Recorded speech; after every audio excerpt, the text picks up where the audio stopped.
It's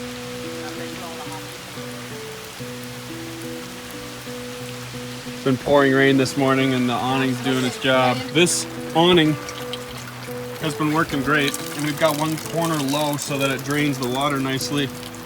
And I'm really happy that I have this right now because, as you can see, it's pouring rain. I'm soaking wet. I don't have rain boots along, and this is at least keeping us halfway dry.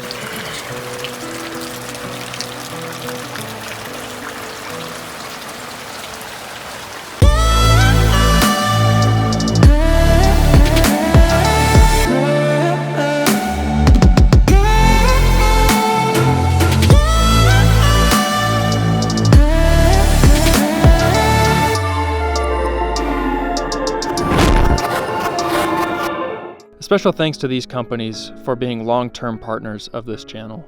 Hey everyone, welcome back to the channel. So my name is Zach. Here we talk about overlanding, DIY, builds and gear and everything like that. And so what I want to talk about today is this NAPA awning made by MaxiTrac, or rather this MaxiTrac awning made by NAPA. And apparently these are potentially going to get discontinued. So if you like this video and you like what I'm showing you, make sure to run out and go grab one, because we're not really sure how long they're going to keep on making them. But I wanted to show you just kind of how you set it up and what my thoughts were about it. As you can probably see, and maybe you're laughing at me, I'm filming this on a paved road. And I was going to film this actually on my latest trip, but unfortunately it was pouring rain. And so this really saved us as far as having space that was fairly dry. But it definitely was not good filming conditions. So we're going to show you how to set this up and some of my thoughts and opinions on it. So let's get into setting it up. Okay, well, this was kind of an impulsive purchase, but I just purchased one of these awnings from NAPA. It's an 8-foot by 8-foot awning, and I think it's basically comparable to the ARB. A lot of people say there's not much different about them. So we're gonna unbox this thing and then mount it on the 4Runner. So let's get into that. Okay, so if you're like me, you kind of panicked when you opened it because I didn't think there's any mounting hardware that comes with it, but it's actually just all in this little case that's inside the box.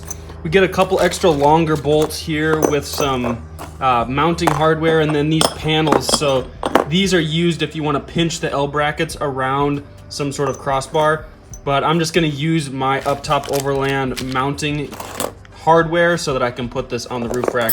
Looks like we've got a couple tent stakes and then these cables to just help pull the awning tight. Okay, so I've got it on the side of the vehicle right now, and what we need to do is basically situate it where we want. But first I'm going to put the brackets up there just so I can see what it looks like on the vehicle. So it's pretty simple. If you have aluminum extrusions, you just put your T-nut in there and then run all 4 of these bolts. I'm trying to space this out about 1/4 and 3/4 spaced out on the awning. So I've got both of these brackets, and then I'm hoping this will slide under this case. Might need slightly longer bolts in the future if this isn't going to work out. And then once you get it, you can slide these bolts in the channel to mount this exactly where you want it. So let's figure out basically how far back we can push this with the trunk, and then I'll tighten down everything. So the back of this bag is kind of squishy, but you don't want it to necessarily hit too much when it's actually pushing up next to this.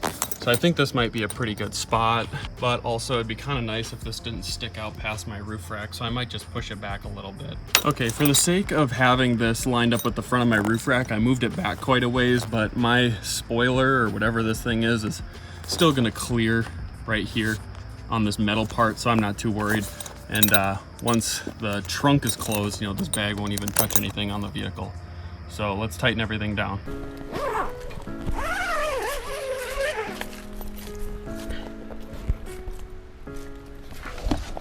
So first you unzip the bag, and then you undo these 3 straps. Now once you undo the 3 straps, it's gonna start unraveling. So I recommend you do the 2 side ones before the middle one. And then this is really more of a 2-person job, but you can do it with 1 person. It's just a little bit more challenging. So what I do is I typically swing these poles out here, and then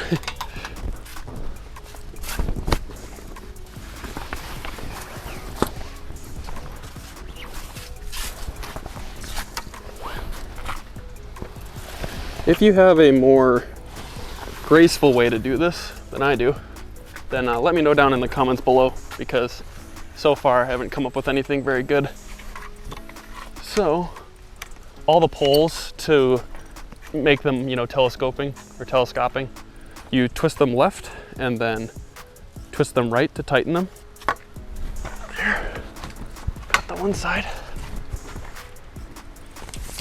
Now these, apparently, I've seen some people say it's better, some people say it's worse, but these have metal connectors. And so apparently that sometimes that means they'll break easier if you're going to be connecting these up.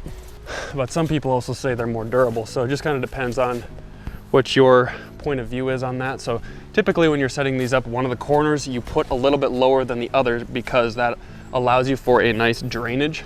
Now I'm just going to do this as tall as possible so that I can stand under it and you know, you can still see me under it. But once you pull it out, each side pole connects to the front, and then we've got these two poles here. So pretty easy to set up, and this is what I was saying, where you just twist these in order to drop them or, you know, lift them up.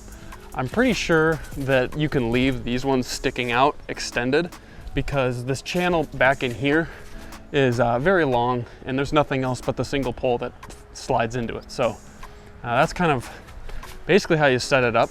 In order to remove sort of any wind movement of your awning, you can just put in these little Velcro straps that are all along inside of here. But that's basically it.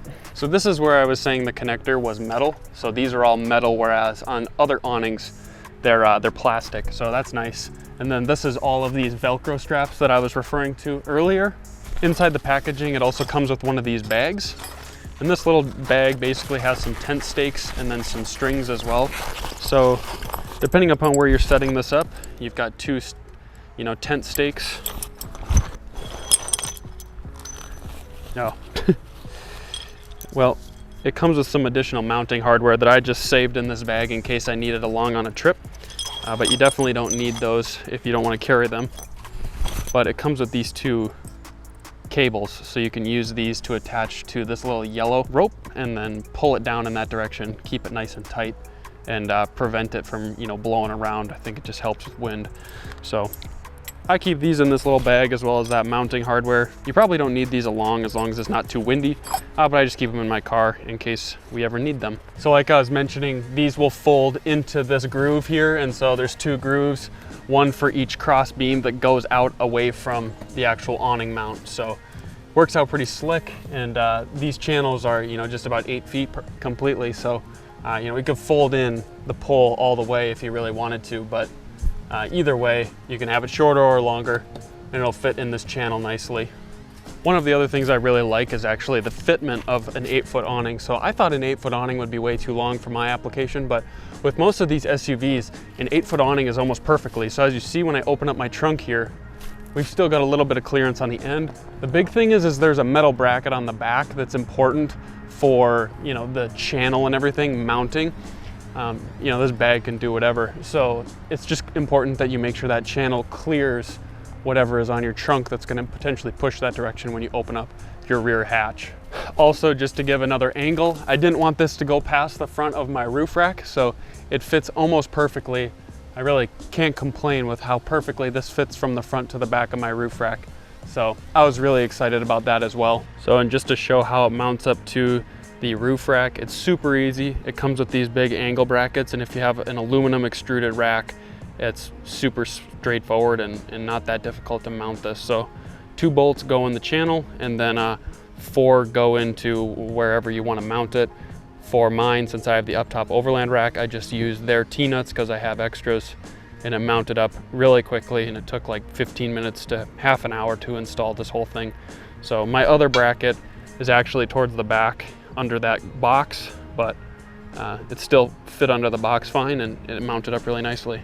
So, and you may be thinking, like, of all of the off-roading gear or the camping gear, I think the awning is maybe the very end of the list.